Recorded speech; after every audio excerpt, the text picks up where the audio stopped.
Welcome to Coffee Time. In this episode, we're just going to do a demonstration of how to clean the Burr grinder. I do this every time I open a new bag of ingredients. It's really good practice to keep your grinder on clean and good condition. So the first thing we're going to do is open our jar of coffee. And those beans that are still in the grinder, we're going to save. So we can empty the grinder by dipping those beans into the jar. I have autism, and this is who I got it from.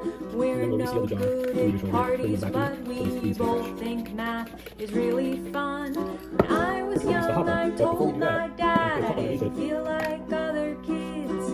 I was frequently offensive and didn't get the things they did. He told me every single person feels exactly like you. Come to find out there's a simple reason Dad thought that was true, and the reason is he has autism. My father gave me autism. Other kids inherit big trust funds.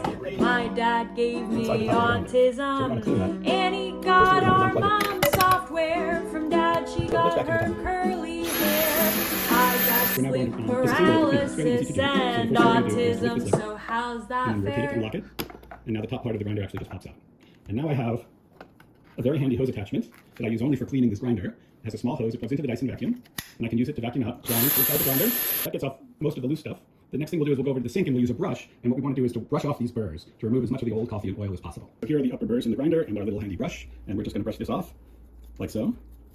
This brush is only used for coffee, and we want to get both sides of it as clean as we can. I'm not being euphemistic. Inside and out. And we'll want to do the same thing to the lower burrs in the grinder.